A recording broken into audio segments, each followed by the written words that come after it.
been convinced that the global print industry feels like it lives on an island. It knows everyone on the island and it only ever talks to those people, but it's never left. A warm welcome to Medragoni. Walla, Renee, Matt, why don't you come ashore and join us? Hello, everybody, and welcome to Print Island.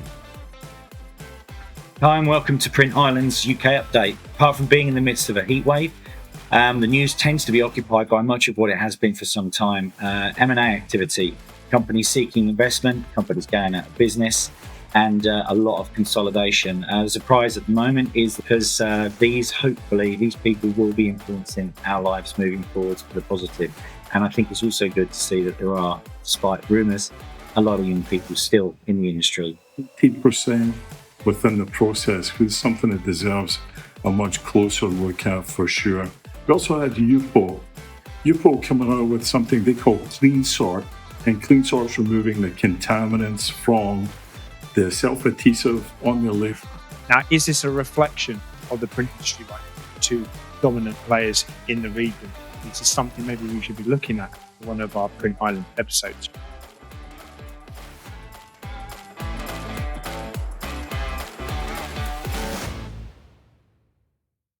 Coming up on this episode of Print Island.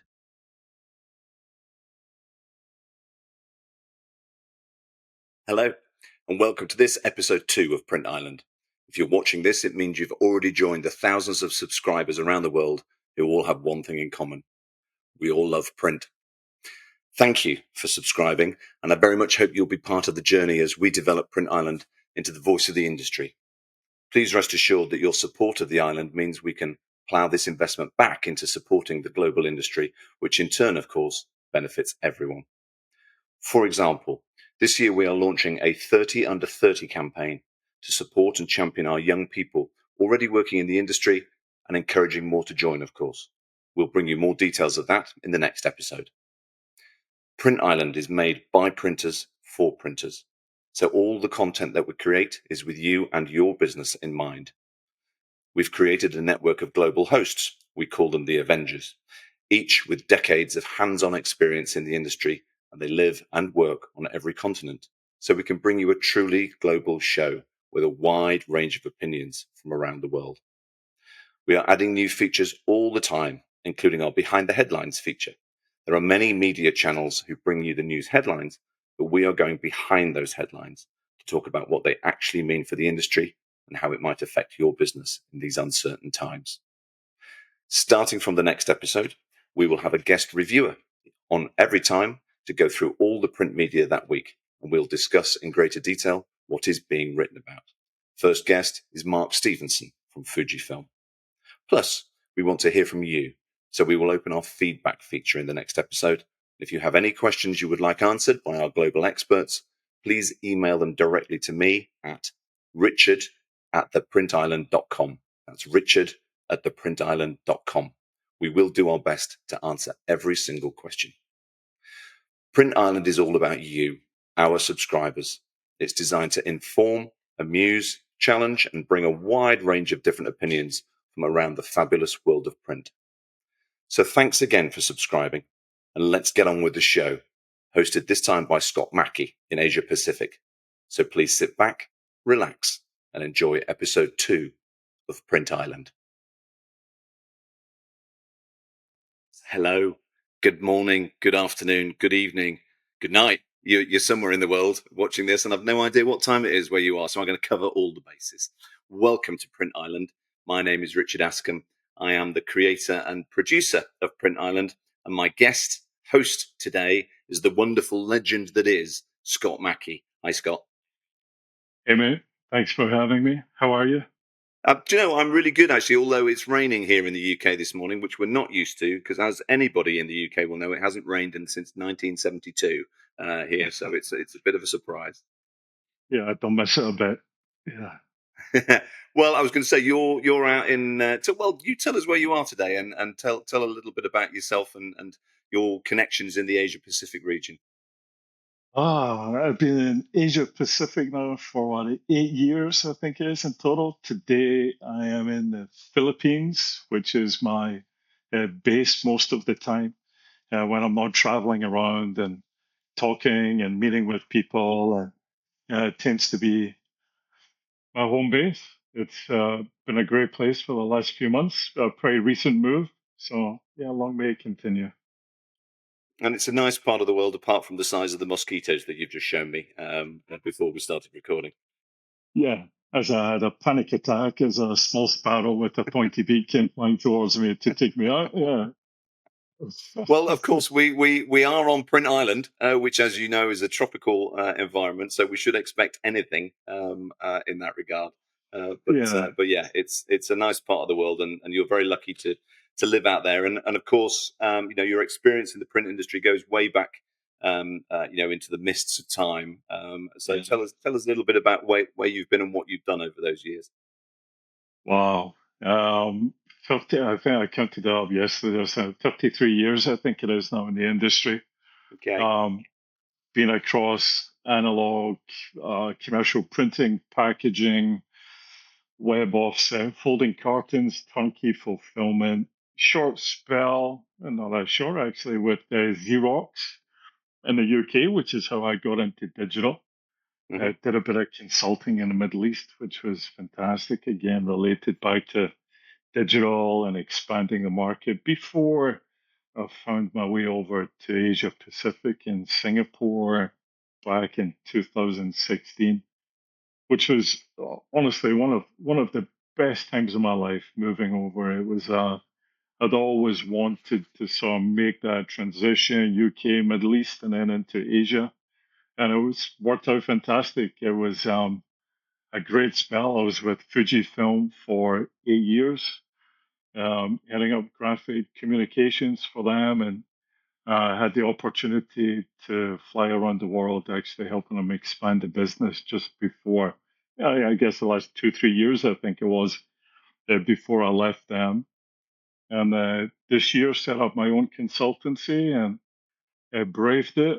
And it's been amazing so far. It's been a whirlwind few months, I have to say. And I know we've talked about that briefly as well, but I'm now still working in the industry, still working with global vendors, now as an independent and helping them expand their business, or working with SMBs and producers. And, it's been a really varied last few months, which has been fantastic. Yeah. And I think that it's that variety, Scott, that you bring and that experience that you bring to your role as our host in Asia for Print Island. And it's one of the most important things that we're trying to get across to people is the breadth and depth of experience of our hosts around the world on every Print Island episode. And I think it's that sort of, and I always talk about decades, so I'm glad you agreed with me with decades there. Decades of experience, but on all sides of the industry, it's very important for us as a producer of this content that it's made by printers for printers, and Yeah. so that we can talk in a way normally, naturally, authentically, genuinely about the print industry as it actually is, rather than the Yeah. glossy brochure version. Yeah. I think that's one of the really fortunate things I've had, right? Which is I've had my fingers jammed in a printing press, and then the other side of it, cleared a paper path from a digital machine, and yeah, I've done lots of varied stuff over All the all the years. glamorous jobs. All, all the really high-paying stuff that gives you Yeah, those memories, right? But that's yeah, that's part of the love for the industry, I guess. yeah. Well, we're very lucky to have you as our Asia Pacific Print Island host, Scott. And I know Yeah. you've got a great guest lined up for this episode. So tell us a little bit about who you're going to be talking to. Yeah, great. I mean, there's someone I've known for a long time. Interestingly, and our paths crossed again in Asia Pacific. Gentleman's name today is a guy called Andy Yarrow. He is the regional commercial director for Miraclon. And Miraclon, part of Montague Group. And for most people, I guess, watching this, probably don't know Montague Group. They're about a $4.1 billion entity, hold many technology companies, and Miraclon are just one of them. They're looking for innovation in the market. And for me, and knowing Andy, that's obviously an easy conversation for me to have. But actually, when we do talk about the industry and talk about their technology, I find it fascinating, quite genuinely. and I know that they're having great success. Now, again, I think we'll talk about it a little bit in a little while. But when you start to sort of peel back the layers on packaging and on the industry, you really start then to understand just how vibrant it is. I spend a lot of my time looking at statistics and data and trends and other things which I have an affinity to. And you can see that packaging and digital in particular is growing quite exponentially at times. But actually, again, we'll talk about it. That analog and digital flex, that was what was really interesting to me. And that is something that we'll talk about during the interview as well. Interesting company, huge history behind them, and they'll cover off when we start the interview as well. Fantastic. Well, I'm going to go off and work on my castaway beard, seeing as I'm living on the island now. It's a new attempt at growing a beard for me. It's the only part of my head that I can grow hair on. So I'm gonna try with that. I'm gonna leave the rest of Print Island episode 2 to Scott. Scott, please introduce Andy for our guests. Thanks very much, Richard. Everybody, join me and Andy Yarrow for a fascinating discussion on Miraclon. Here we go. Hey, welcome to Print Island Asia. I'm joined this afternoon with Mr. Andy Yarrow from Miraclon. Andy is the Asia Pacific Regional Commercial Director for Miraclon. Andy, thanks for joining us. Thanks for giving a bit of your time. I know you are a bit of a global traveler, mate, up and down Asia Pacific. So thanks for giving us a short slot window of your time. Much appreciated. My pleasure. You're lucky to catch me in Singapore, Scott. Yeah, exactly. Now, Miraclon, a lot of people that all dial into this, they won't know who they are. Who's Miraclon? Who are they? Well, good first question. So Miraclon was born out of the Kodak Packaging business. Yeah. So our customers, a lot of our customers still refer to us as Kodak, but 6 years ago, the business was acquired by a private equity company called Montague, based in London. And they took the business, they saw the opportunity and decided to invest in us. And we've been operating as an independent company now for 6 years, still with a lot of the same executive leadership team, a lot of the same salespeople, and obviously moving the company to the next phase is one of the things I've been brought in to help them do. Yeah, fantastic. Now, you and I have actually known each other for quite a long time now, right? You've been in the industry over 20 years. Winding the clock 25, back, yeah. 25. Time flies, eh? You were, I think, before Miraclon, you were with Cornet. Cornet were bleeding edge, direct to garment, direct to fabric. Before that, you were a long time with EFI as well in the digital arena. And then moving over to analog, moving over to Flexo and the old industry of packaging, that must have been a bit of a leap at the time. Or how did that feel? What was the transition like? It was strange, I have to say. As you rightly say, I spent a long time, half of my career pretty much at EFI, always been in digital to analog, or sorry, analog to digital transition. Yep. And quite honestly, I spent 2 years with a startup company that I thought was really, really interesting. This was Twine back in my brief sojourn into textiles, but it didn't really work out for whatever reason. And I was looking to get back into the industry. I kind of been and done all the usual steps, sign and display, commercial print, moving to digital, obviously textiles as well.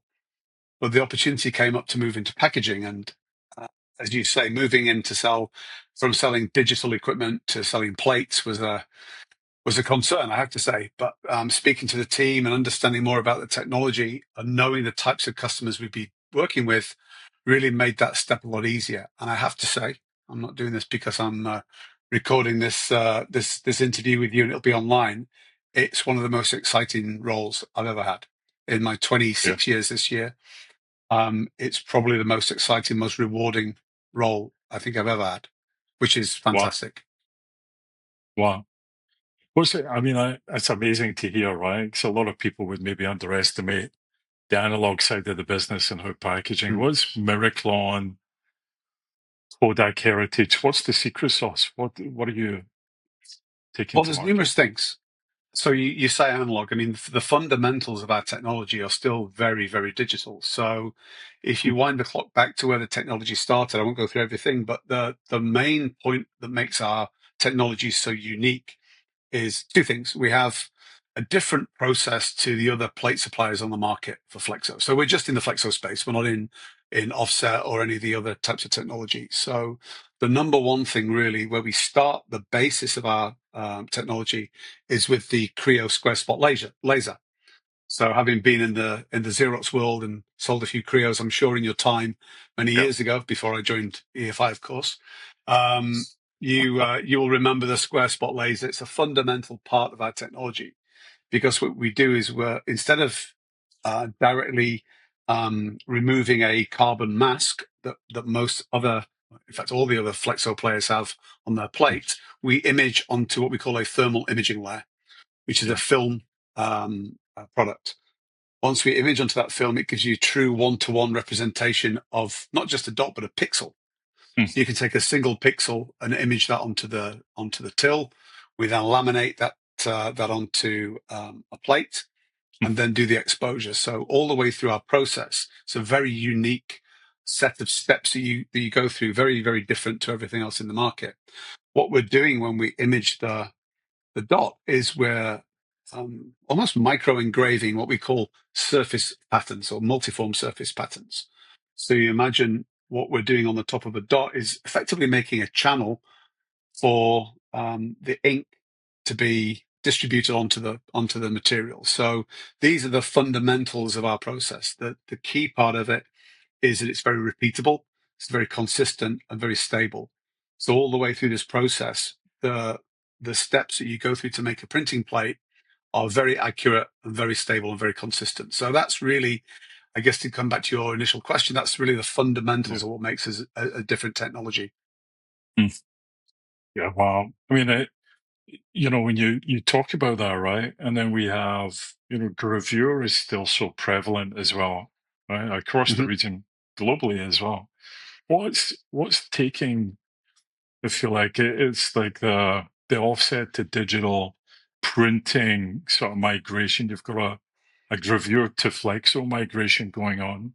I don't think that's happening so quickly, is it? Or what's slowing it down? What's the cause for that? So it's another great question. So the reality is in Asia, as I said earlier on, when I moved into this role, I had this view that Flexo was a legacy technology, that it'd been around for a long time and it wasn't really growing. But understanding when you're in this part of the business that Gravure, as you say, is so prevalent in Asia. And it's so prevalent because it's the way that things have always been done. It's relatively cost efficient these days because to make a Gravure cylinder is pretty cheap. But the reality is where a lot of people are moving now is looking more at a sustainability factor. So using things like solvent, having factories that contain lots of solvents is not a good thing for the environment. They're very hazardous, of course. The speed at which people can change product designs. There's a lot of movement, a lot of focus on moving towards Flexo because it's much more sustainable. If you do it right, and we can talk about that later, it's much more efficient. And the reality is that whilst it's moving slowly, we're still seeing incredible growth. My growth in Asia last year was well over 20% in terms of our plate volume. So you can understand from that the volume of work that's moving from Gravure, where there are probably 7,000 presses in Asia, moving from Gravure to Flexo, there's still huge room for growth. One other thing, just to comment, obviously we had Drupal last year. I put a big focus to all of my team about tracking the number of new CI Flexo presses by the big manufacturers moving into the region. And we tracked something in the region of 50 presses last year that are being installed in Asia this year. So whilst it doesn't seem to be a lot with the grand scheme of things from the types of technology you and I have been used to selling over the years, understand that these are 3-4 million euro investments. So there's a huge step towards Flexo. And what we'll see over time is more acceleration as some of the big players start to get this right. You talked about the efficiency part of it. What's the keys to that over Gravure? What are you talking about there? So we talk a lot about modern flexo. So what we mean by modern flexo is what you tend to find with people who've made the investment in flexo maybe 5-10 years ago is they've not been able to make it work. And the reason why is they're trying to replicate gravure printing. So they'll print with 175 lines per inch. They'll use lots of spot colors. What they're doing there is they're effectively trying to mimic gravure technology or gravure processes, and it doesn't work. It doesn't work that way. You don't get the efficiencies that way. So where we come from is we try to educate our customers on these modern flexo processes, which is ECG, if you can, which is CMYK OGV, orange, green, and violet. Print at a lower line screen. So instead of trying to mimic gravure at 175, you can run the press more efficiently if you're printing at 133, 150, or even 110 line screen. And there's lots of things in the software and our plate technology that we can help to increase the quality of the print. And what we always push people to look for is what we call visual parity on shelf. So what we're not looking for is a like-for-like result when you're looking under a microscope. Yeah. We're looking for people to give us a like-for-like result when they're at arm's length in a supermarket, which is how most consumers buy. So that's really the main element of what we're trying to move people towards in their thought process. Conscious of our time a little bit. We've got a few minutes left, but again, we've talked a little bit offline. I know there's a lot of growth certainly in your business, which has been fantastic. Mhm. A bit of humble bragging, I guess, but I think a lot to do with what you've brought to the company and what you're doing as well and your strategies. If you're looking down path the next 12, 18 months, everything that's going on in the world right now, right? We have Trump tariffs, we've got some real unrest, some stuff going on in the Middle East. What do you see, opportunity wise? What do you see as a better risk? What's going on? What do you see as the next moves in the market? How do you see the So- buoyancy continuing, or do you think that's going to be impacted a little? What's your thought? So for sure, I see this growing significantly. Just last week, I was with our chief executive in. I don't know if I keep going there, you cut out again. I'll start the answer again. Yeah. So Nice. I certainly see that it will continue to grow. Just last week, I was in Taiwan and Japan with our chief executive. Taiwan, there's barely any flexo, so it's a very developed market. I kind of consider Taiwan, Korea, Japan to be very similar in that respect. So there's growth coming from markets that have previously not made the step. There's also huge growth coming from the fact that there's most of the world's population live in this region. We have China and India, both with populations over 1.5 billion, and that move into middle classes is obviously moving as well. So you take India, for example, which is probably my biggest market, and I'm sure it's for a lot of the other flexo providers as well. There's a lot of people who now will shop in supermarkets rather than at markets in the traditional sense. So that growth will continue. So for us as a provider in this part of the world, clearly we'll be impacted by tariffs, as we were a few weeks ago, by importing product from the US into China. This uncertainty will continue, I think, over the next few years. But the reality is, we have a huge population in Asia Pacific. We have a youth population that are more focused on sustainability. They're more focused on keying themselves into what the local brands and megastars and K-pop and all these things that I don't really understand. As more of the brands start to associate themselves in this, it means that the packaging needs to be refreshed. So for us, I see my career over the next 5, 10, 15 years with Miraclon just being a continuous transition from gravure to flexo, and volumes growing and just looking at new applications.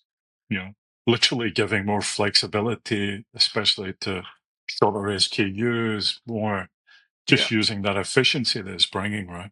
Absolutely. And what we see certainly in the last 2 years, 18 months to 2 years, we're also seeing that more and more printers are looking to invest in their own plate making systems. So previously, the new concept I had to get used to, or kind of remember, I guess, from my early days, is this concept of a pre-press trade shop. Someone who would take the file, do the pre-press work, make the plates and send them out. That's typically where our business has been. But now what we see is more and more of our customers, end customers, like the printers and the converters, more and more of that type of profile of customer are looking to do their own plate making, which is a big investment. It's a big commitment, but they get the response rates that they need. They're able to control the quality. They're able to bring that in-house and probably make savings in a lot of instances. So I've certainly seen more of this moving in, certainly in Japan. I see it in Southeast Asia. See it in Korea as well, and to a certain extent in India, where I have many trade shops who can provide a plate. So this will be the next step as we move on. And the big thing that we focused on at Drupa was our Champions of Modern Flexo. This is showing where people have made a big success, either by reducing downtime on their press or reducing the amount of inks that they use. These are all the things that moving forward, more and more people will become more conscious of, because that's what will help us move from that low cost gravure printing to probably more efficient, more on par Flexo type of printing. Yeah, brilliant. So a long answer to a short question, but you know me. Mate, I think we're just about out of time. I just want to say thanks so much for giving over what you could of your time. It's been really insightful. My pleasure. And yeah, just one last thing. If you had a very short answer this time, if you had I'll try. one bit of advice or one thing to say to the community, print packaging, what would it be? Next 12 months, what to do, where to step, where to look? What do you think? Invest in Flexo. Invest in Flexo. Not just for what we're saying here, but I see a huge growth opportunity. I see that there's more scale in Asia in Flexo than any other type of print technology, and I genuinely believe it's where I'll happily end my career. Hopefully, not in the not too distant future. Yeah. Great, mate. Great to see you. Thanks for joining Likewise. us. Everybody, this has been Andy Yarrow. I'm Scott Mackie, and this has been Print Island Asia. Thanks. Thanks, Scott. Thanks, everyone. Hello, this is Jacques Michels for Print Island Europe, reporting for Behind the Headlines. First up, we have the Plotmatic Group. They acquired Pens, the renowned ring wire binding manufacturer, and this is following Randstad's recent insolvency, and it marks a strategic expansion move. Then we have Xerox. They finalized a 1.2 billion acquisition of Lexmark, and they're expanding their reach like this over 200,000 clients in more than 170 countries. But one story does stand apart for me, and it's about Bobst. You know, Bobst, the Swiss powerhouse in packaging and label machinery. Well, they announced on the 1st of July, just last week, that Bobst customer Swanline Group in the UK made industry history, becoming the first company in the world to connect its entire machine portfolio, Bobst and non-Bobst, analog and digital alike, to the Bobst Connect cloud platform. And that's total factory integration with one digital language, one seamless system, and a breakthrough that nobody had achieved until now. And why does that matter? Well, because the revolution in print and packaging is unfolding faster than many realize. And let me give it to you straight. The future of print and packaging is smarter, greener, and most definitely more connected. So over the years, I've had the privilege to sit down with countless industry leaders. And one conversation that stayed with me was with Jean-Pascal Bobst, the visionary CEO himself of Bobst. And he spoke about the need for radical transformation. And now we're watching that vision become reality. So Swanline's leap forward is more than tech. It's a signal, it's a spark, and it's driven, to my opinion, by four undeniable forces. The first one is sustainability as a strategy. Biodegradable inks, recyclable substrates, and zero VOC emissions. Greener is no longer optional, it's expected. And then data-driven smart factories, machines, logistics, everything network, intelligent, and efficient production. And then AI is everywhere, from predictive maintenance to personalization in packaging. It is fast and it's here. And then, of course, there are the connected platforms. So people connect more online. It isn't just print, it's a whole new customer experience basically. So if you're in packaging, the message is loud and clear. So buckle up, sync up, level up, ask your suppliers what's going on, because the industry is moving fast and the time to catch the wave is now. So this is Jacques Michels reporting for Print Island Europe. See you next time. For me, two stories jump out. First, Roland DGA has formed partnerships with N-Glance, Clamp It Paper, but more importantly, Grimco. That's a big deal. And from what I understand, the way that things are structured at Grimco, especially after the acquisition of GSG, is this is going to work very well for the way Roland does business. Roland's a great company, and these are very key strategic partnerships. Congratulations to the folks over at Roland, Mr. Burmeister, Mr. Johansson. Nice work. Next, Benny Landa. Benny Landa's a king. He's got balls the size of coconuts, and when he leaves this industry, half the testosterone in the business is going to leave with him. I admire the man tremendously, and one of my great industry regrets is I may never get the opportunity to work for him. Yeah, I know things can be a little chaotic, but he's an innovator. He's a shot caller, and he's a man that comes up with new ideas and takes risks. It's possible to lose some money, but you couldn't lose it to a better guy. My source at Indigo suggested maybe HP will pick it up. Well, HP sold high the first time around, and he might sell low the second. But either way, he's a man that steps up into the industry with innovative new products, takes a lot of risk, apparently puts a lot of his own money into the game, and he should be admired, and he will always be, in my book, a king. To you, Benny. Cheers.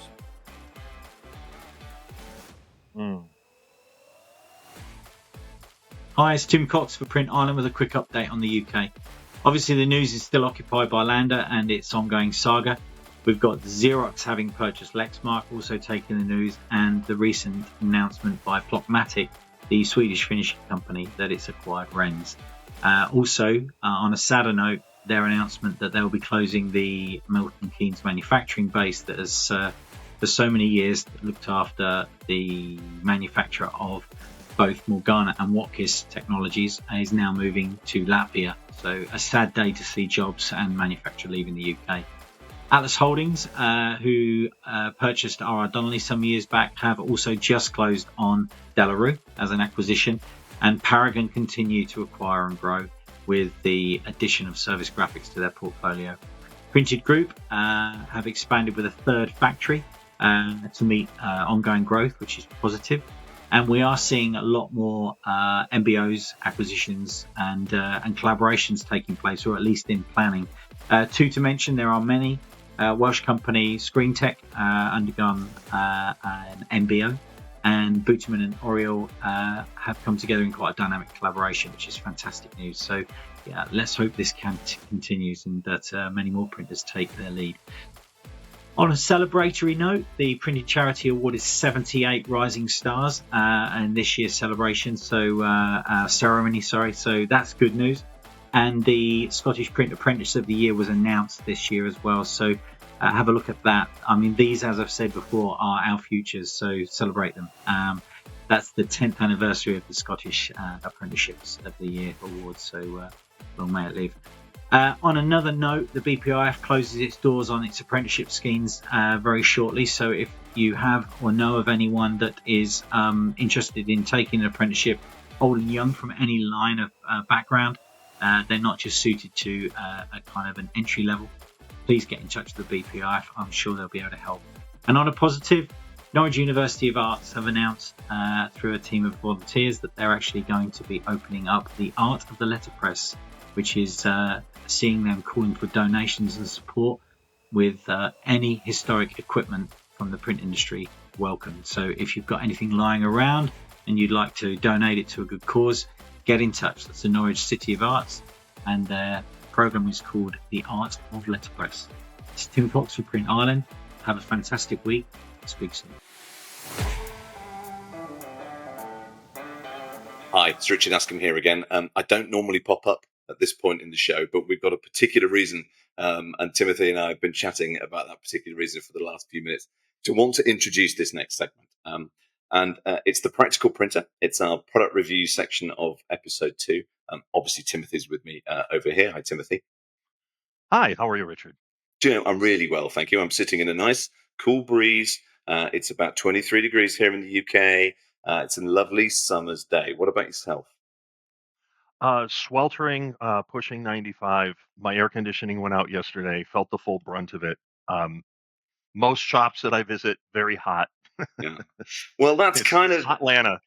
that's a oh, lads, I like that. That's kind of why we thought we'd do this little piece because Timothy, as you know, for those of you that have seen episode 1, and welcome by the way, if you're joining us on Thank you. episode 2, that makes you a subscriber, and we're very glad to have you with us on Print Island. But Timothy recorded his product review this week in what can only be described as, I think, desert temperatures in a room, and we just thought we should explain to you, the viewer, why he may have looked a little bit like Meatloaf at his final gig.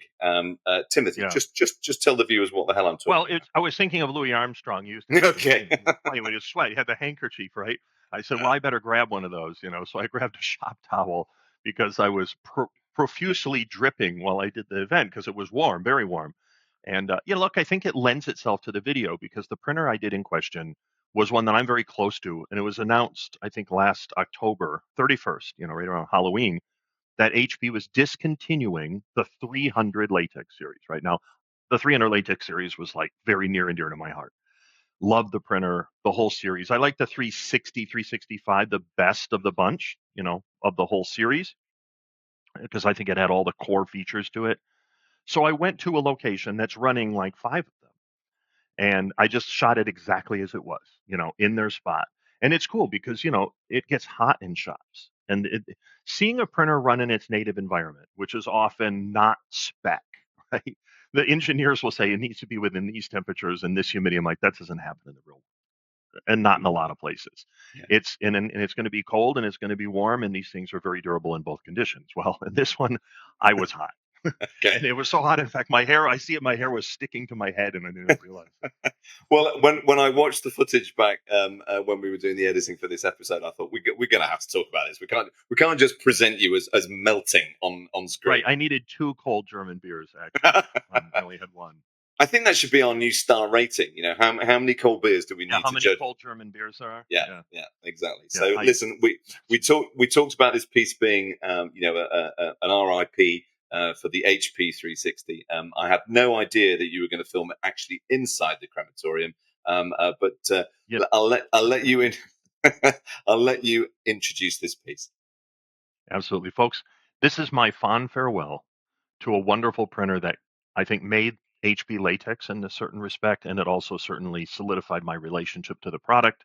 I was its champion, its evangelist, its latex czar for almost a decade, and loved it, loved working for HP, loved everything about it. It was a real joy. It was a wonderful ride. And I wanted to say goodbye to an old friend and something that, made my life very pleasant. So Well, we without will further say ado, the farewell to the HP 300 series. we'll say a small prayer while you watch this. Thanks.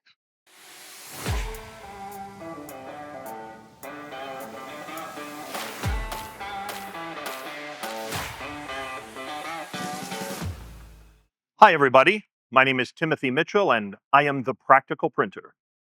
Digital printing for practical people.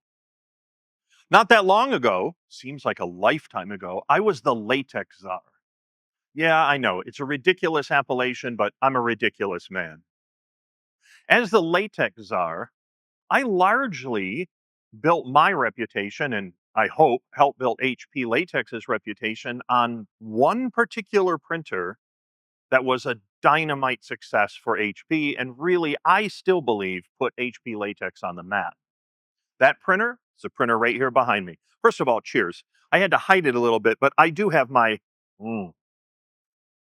ice cold German beer. When you're in a production facility, especially somebody else's, you have to hide the beer. Otherwise, you send a message to the employees that they too can drink beer while they operate their presses, instruments, and calendared equipment. and especially the finishing equipment's the concern. So here's my spindle. It's almost like my microphone.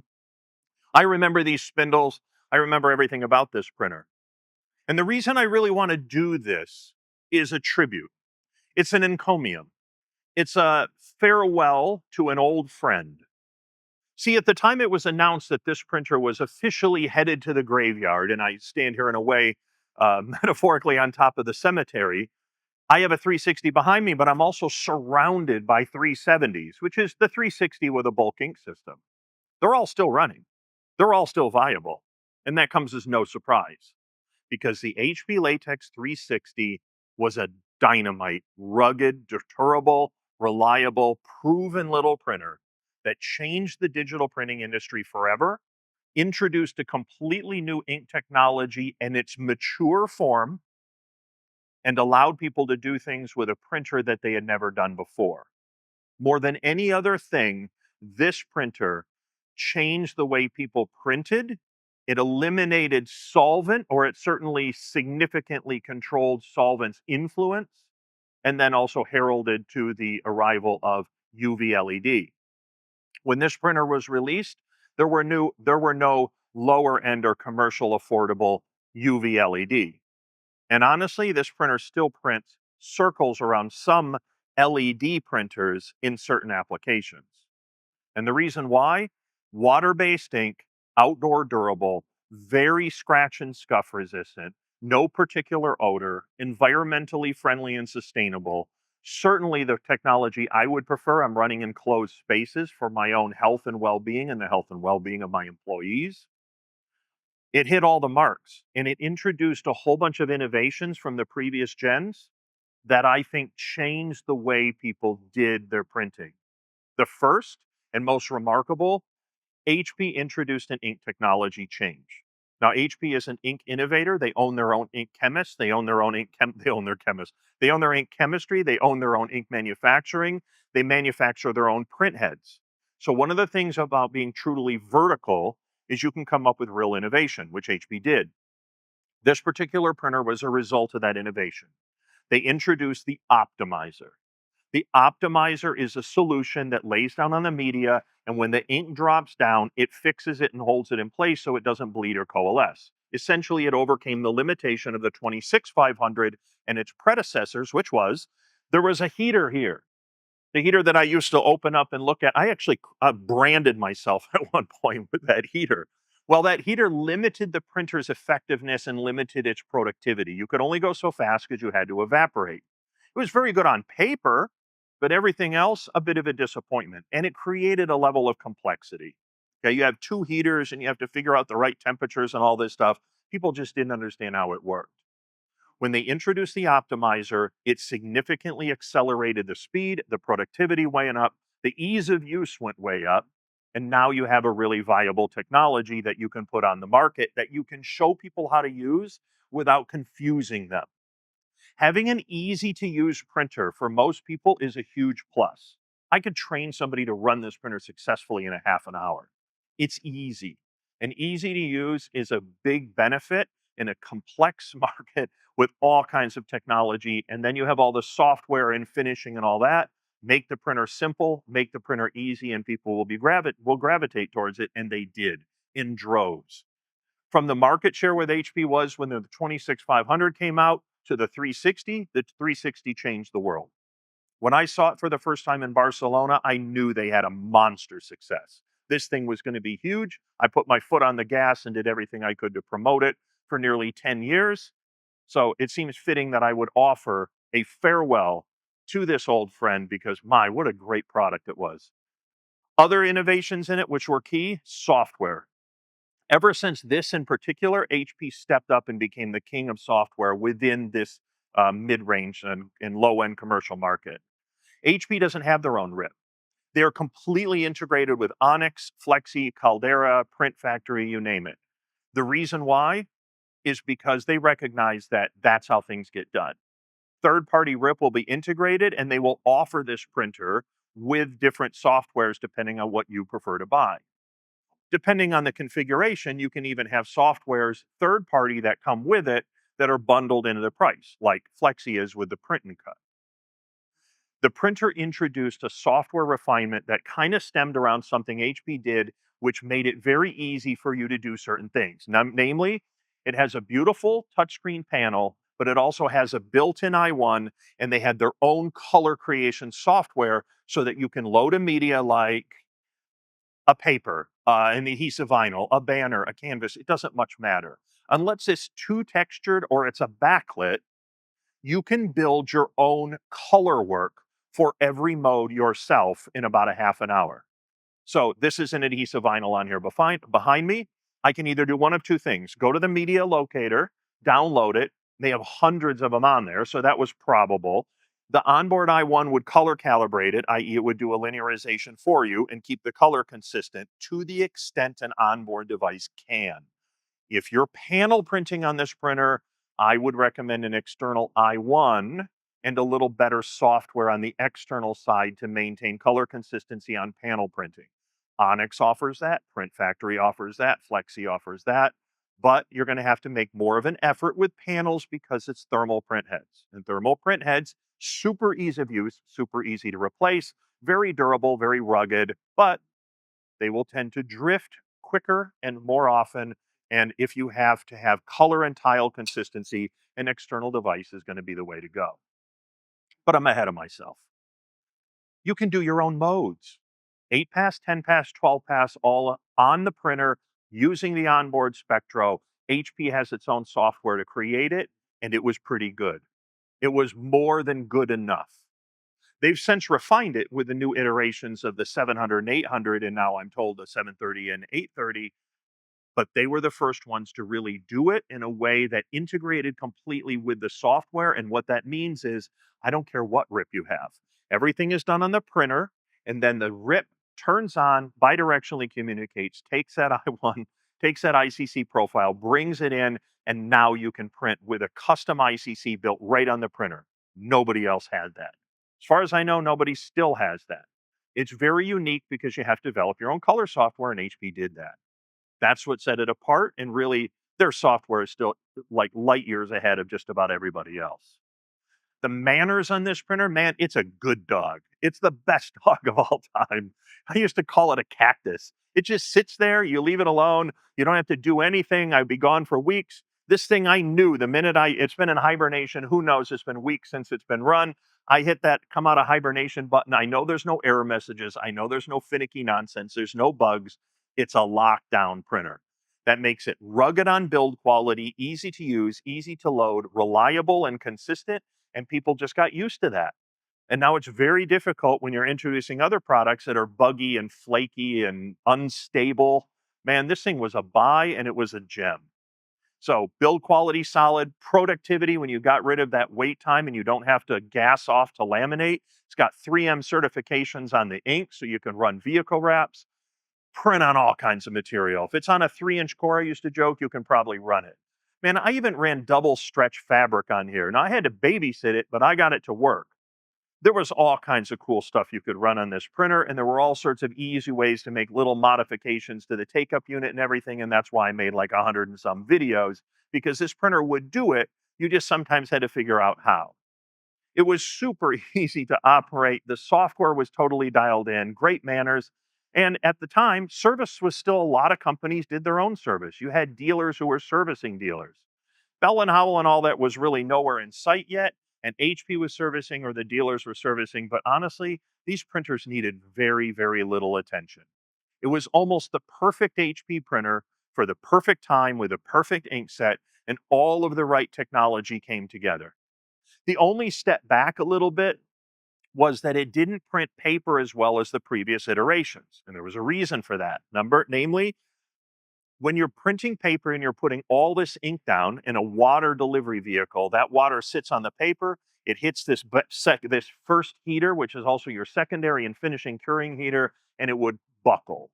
That buckling would travel back in the print path, and you would have a little scrape from the heads because the paper is now not flat. Other than that, everything on this printer went off with clockwork.